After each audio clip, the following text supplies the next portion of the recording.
My name is Abubakar Zein. I come from Mombasa, Old Town, a place called Kuze, that's originally where I am from. I am a cultural worker and an artist. I'm one of the founding directors of Orecha Collective. Orecha Collective brings together friends who have known each other for many years, beginning at University of Nairobi and Kenyatta University, exploring diverse cultural aspects of our lives. So I have a history and experience in Orecha, in research, in directing, in writing, in policy work around culture and peace, in legislative work, of course, exploring and experimenting on how to use art forms for development. Theater for development, drama in education, storytelling. So that's the background that I have. Culture, if you think of it as the sum total of human experience and the sum total of the things that makes the world work, and the sum total of creating relationships, but also more importantly, a framework of creating meaning in society and creating relationships that build human dignity and endeavor to establish justice. Then there's nothing you can do without culture. If you think about memorialization of human experience, if you talk about the 7 wonders of the world, these are cultural experiences and cultural sites that memorializes a given culture, its history, its organizing in society.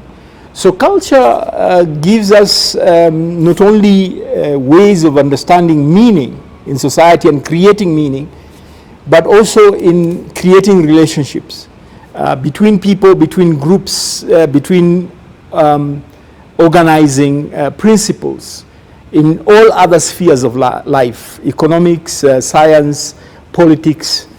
So that this is the framework that creates how these other elements of society work.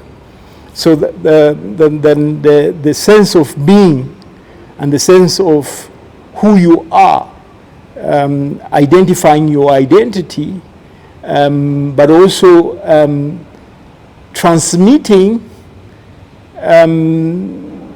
ideas from the past to the future. So culture is also the foundation of cosmology. And this is a sense of belonging in an endless universe, in a finite existence. So it's a balance between the past, the present, and the future. Part of the problem of people understanding is that when they assume culture is static, right? We're not saying that all cultures and all cultural attributes give justice to all people. Within context of culture, you can also have oppressive systems and oppressive traditions. But if you consider culture as progressive, as dynamic, as ever-changing and adapting to new ideas, then you develop the ways and means of always being steadfast to remove oppressive structures, wherever they may be, in whichever cultural context that it may be. But also these ways and means need to be updated all the time. So that then I'll give you a third example of this conundrum.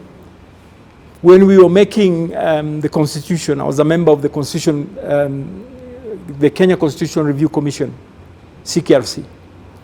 And when the people at the national conference said, you haven't done enough to incorporate the cultural aspects of our lives in our constitution. There were very many people who were worried that patriarchy, as you say, and other elements that may be oppressive will find its way into the new constitutional dispensation.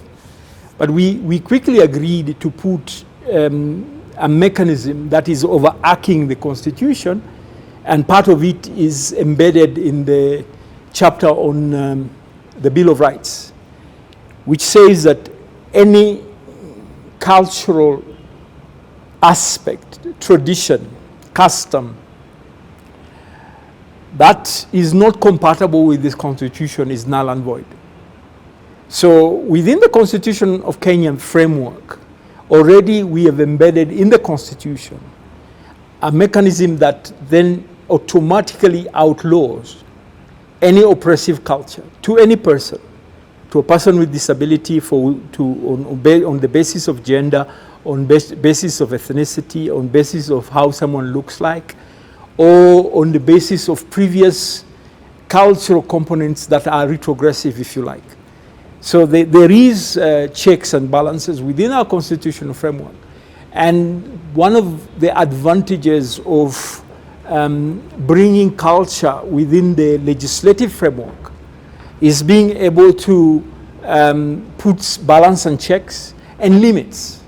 So that, for instance, we have put in place a possibility of using cultural mechanisms to resolve conflict in society. But those alternative conflict resolution mechanisms that may be cultural have to be in conformity and respecting the values of the Constitution.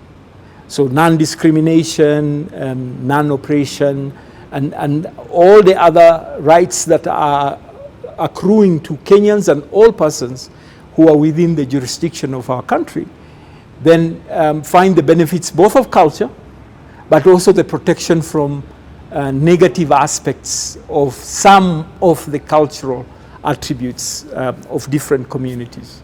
Thank you.